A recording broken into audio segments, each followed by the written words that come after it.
Normalement, c'était Yvette qui devait ouvrir le bal. Je la vois qui est connectée. On ne l'entend pas. Alors, soit j'y vais, ou est-ce que Yvette, tu peux activer ton micro? C'est possible? A priori. Bon.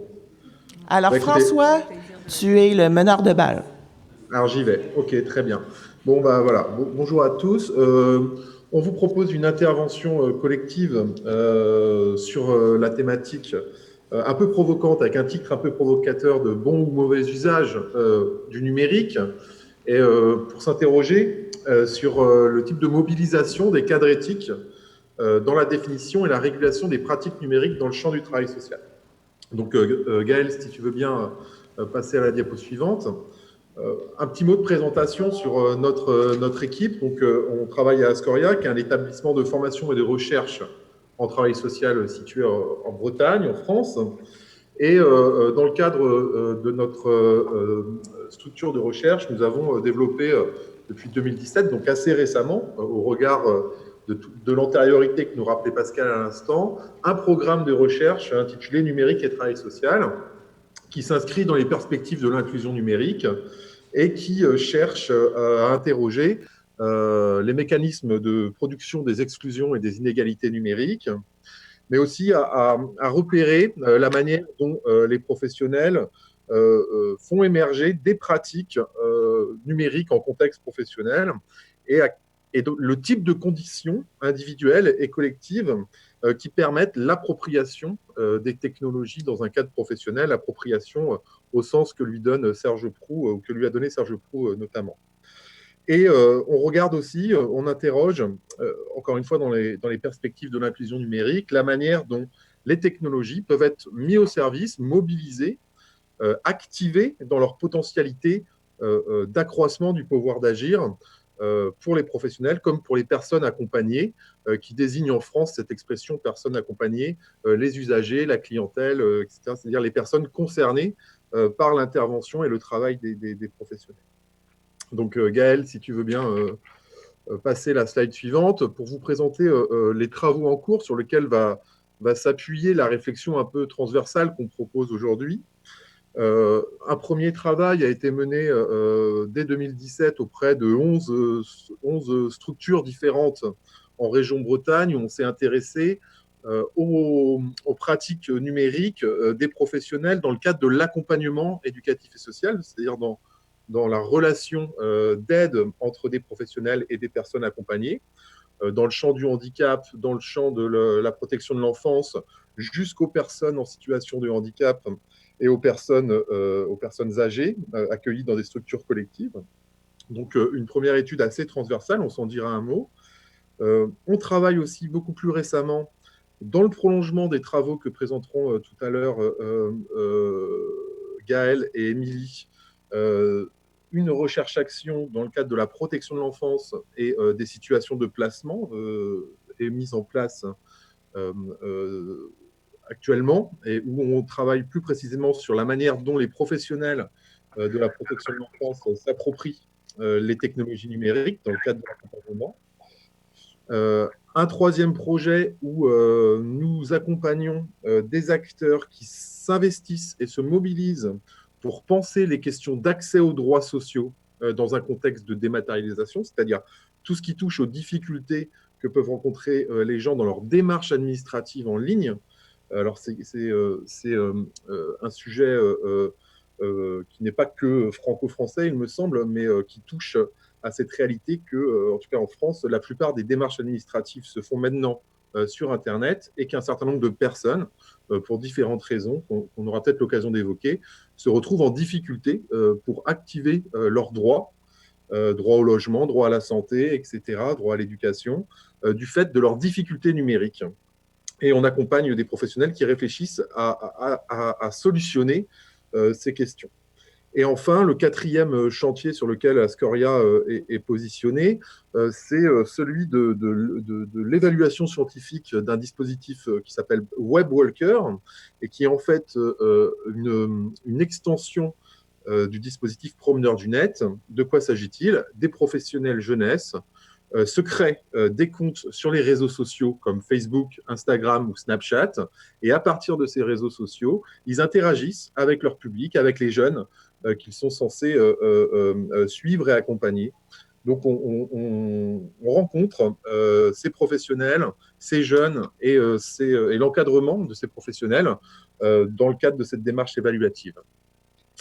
Voilà, donc ça peut-être que la présentation de ces 4 travaux vous situe un peu notre propos et puis donne un peu d'épaisseur à ce que Pascal appelait tout à l'heure le moment numérique en France. Effectivement, ces différentes études résultent de sollicitations qui nous sont adressées en tant que centre de formation et de recherche en travail social et qui nous permettent de nous engager dessus. Alors, Gaël, si tu veux bien passer la diapo suivante. Donc, pour cette intervention, on se proposait de prendre un peu un fil rouge pour notre intervention pour discuter avec vous de quelle manière, en fait, les pratiques numériques des professionnels, est-ce que ces pratiques-là, est-ce qu'elles excèdent les questions techniques? Est-ce qu'il s'agit simplement de savoir se servir des machines pour les professionnels? Est-ce que c'est ça l'enjeu? Ou est-ce que ça sollicite de leur part des compétences qui vont au-delà de ces questions techniques et qui pourraient rejoindre des questions éthiques et qui pourraient nécessiter une réflexion éthique? On a fait ce travail de préparation de notre intervention en s'appuyant notamment sur une référence assez récente qui est la Déclaration des principes éthiques du travail social, publiée notamment par l'Association internationale des travailleurs sociaux, qui nous sert un peu de référence pour notre propos. Alors, pour dérouler cette question, Gaël, si tu veux bien passer à la diapo suivante, on travaille en ce moment l'hypothèse que les évolutions liées au numérique dans le champ du travail social, on peut les saisir selon 2 dynamiques distinctes.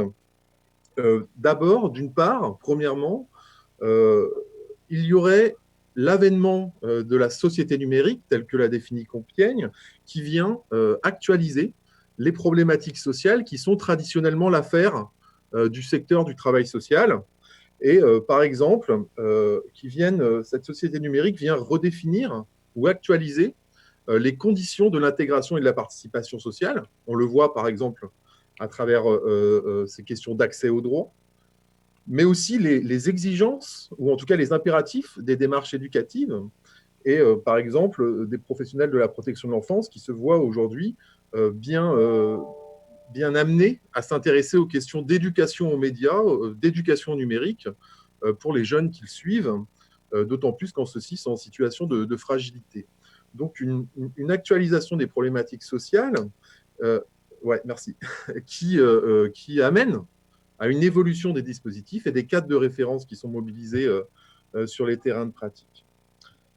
Première dynamique, et en même temps, une autre dynamique qu'on situe plutôt du côté de la diffusion continue des technologies et des dispositifs numériques sur les terrains de pratique, qui s'incarnent dans tout un ensemble de pratiques différentes. On peut trouver des technologies qui servent à traiter et à partager de l'information, des technologies qui servent à communiquer, qui sont mobilisées pour compenser des handicaps, des technologies qui servent à faire de la médiation numérique, à faire de la communication adaptée, etc. etc. Donc, une diffusion assez large de ces technologies sur les terrains de pratique.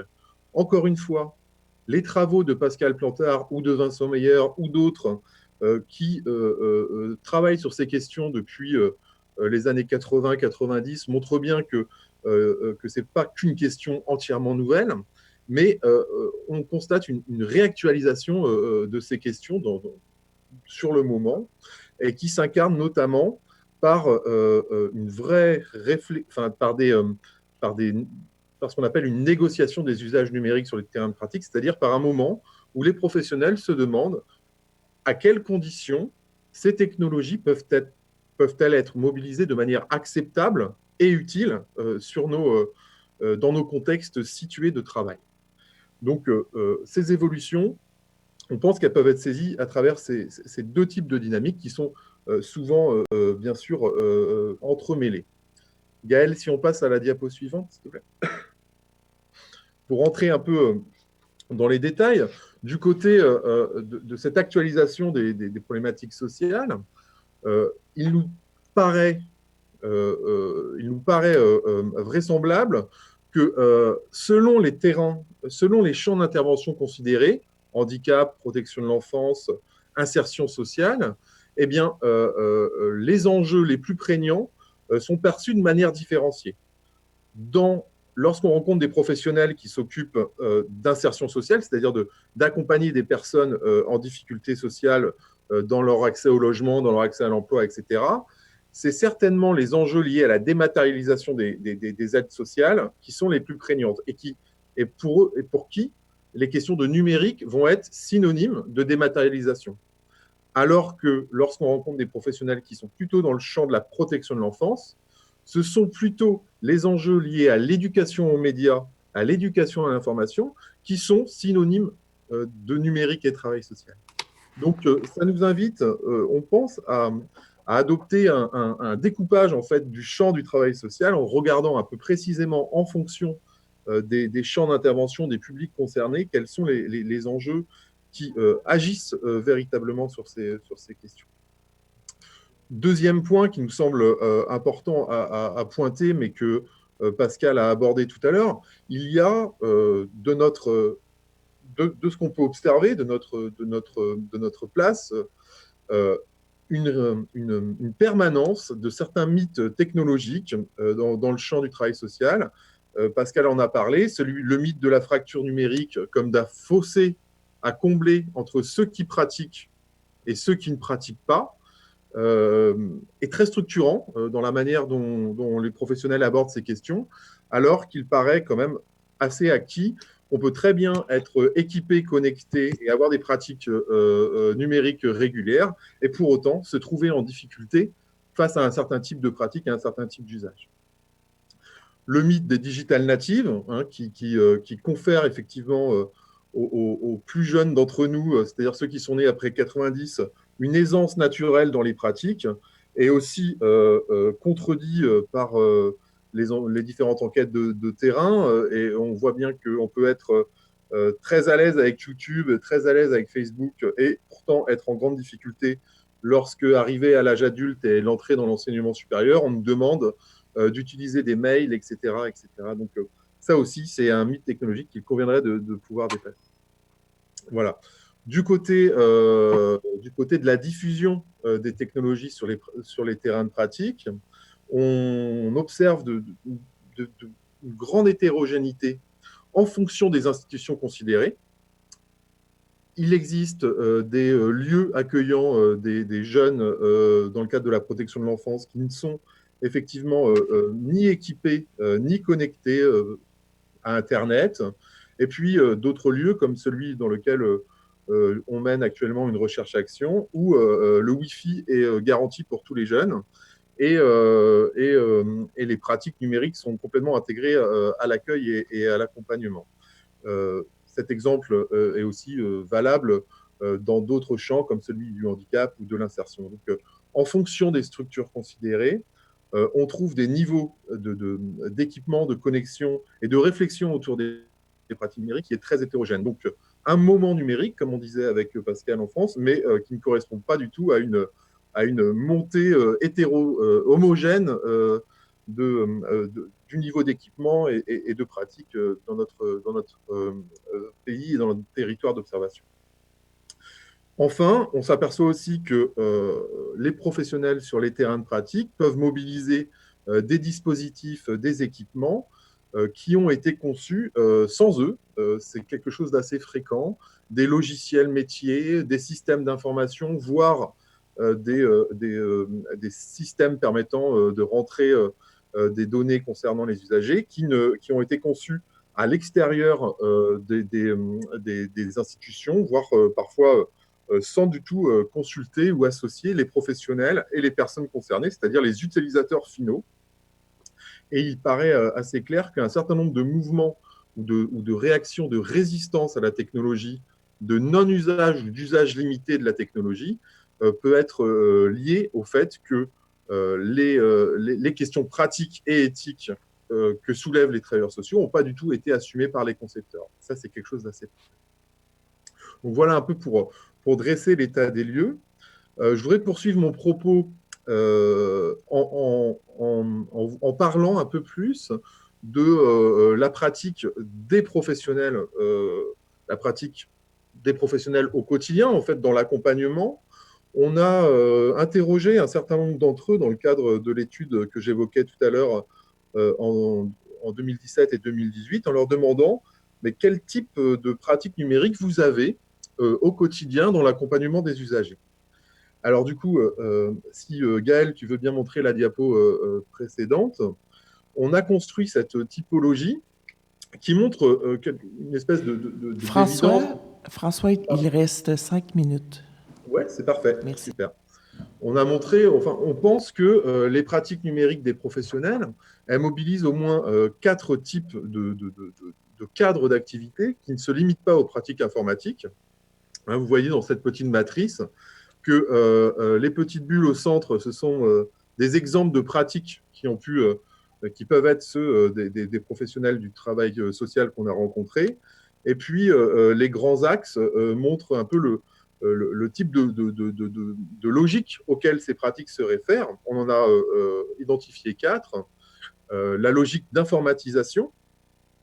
Toutes les situations où les technologies numériques sont mobilisées pour traiter et partager de l'information concernant l'accompagnement ou l'usager, et qui est complémentaire d'une logique plus informationnelle ou qui concerne en fait toutes les situations où les technologies numériques sont mobilisées pour trouver des ressources disponibles en ligne. Hein, ça va des horaires de la piscine jusqu'à une veille professionnelle qui serait réalisée sur Internet, sur legifrance.fr, par exemple. Et que ces deux logiques, elles sont complémentaires de deux autres. La logique de médiatisation, toutes les situations où les technologies numériques sont mobilisées pour agir ou pour communiquer en direction ou avec l'usager, hein, c'est-à-dire le numérique comme support et comme moyen d'intervention. Et peut-être la logique montante qui pourrait, c'est qu'une hypothèse, expliquer pourquoi on vit de nouveau un moment numérique, c'est celle qu'on appelait la logique de médiation, les situations où les professionnels sont invités, enfin sont amenés à soutenir ou étayer, voire oui, véritablement à soutenir les pratiques numériques des gens qu'ils accompagnent. Donc les situations où le numérique n'est plus un support d'intervention, mais quasiment l'objet de l'intervention des professionnels.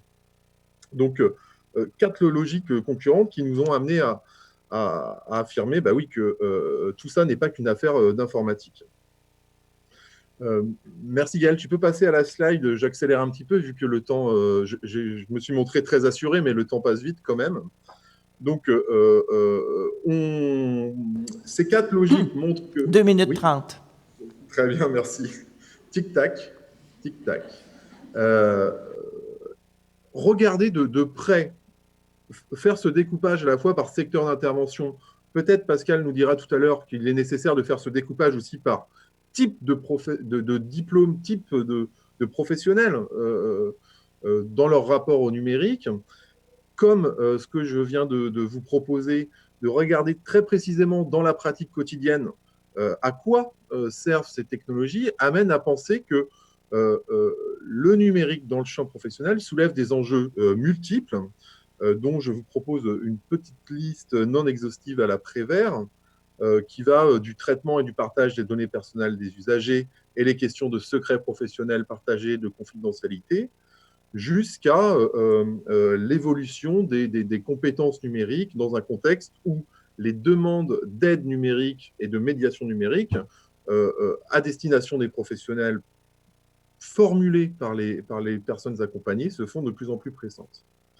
Donc, une hypothèse qu'on fait, néanmoins, c'est que les questions numériques dans le champ du travail social ne posent finalement que très peu de nouvelles questions, de questions qui seraient des questions numériques, mais finalement proposent, actualisent, prolongent, dans un monde devenu numérique, des questions qui étaient déjà prégnantes et existantes dans un monde sans le numérique.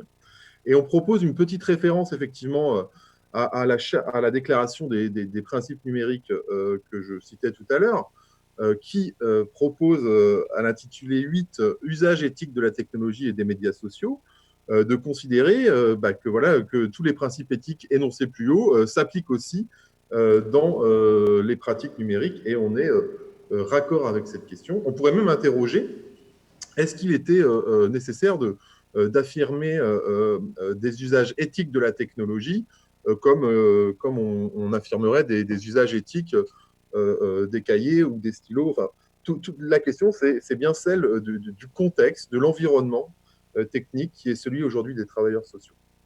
Je veux bien que tu Si. passes la slide suivante, Gaëlle. Merci, François. Il faudrait... D'accord. Je veux bien que c'est tu passes, écoulé. s'il te plaît, à Une la dernière slide suivante. phrase pour conclure? Ça Voilà, sonne. dernière phrase.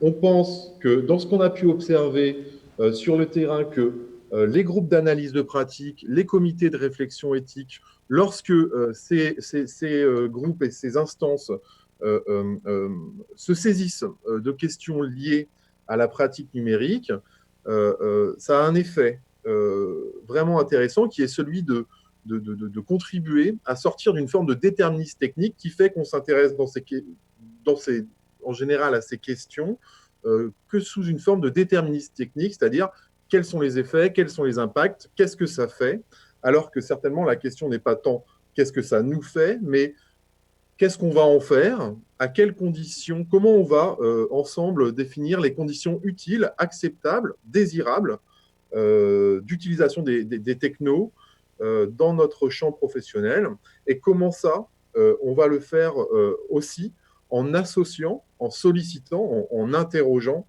les personnes concernées, dans l'optique où finalement la pratique numérique, les pratiques numériques, les outils numériques viendront composer la gamme des dispositifs et des supports disponibles pour l'intervention et l'accompagnement.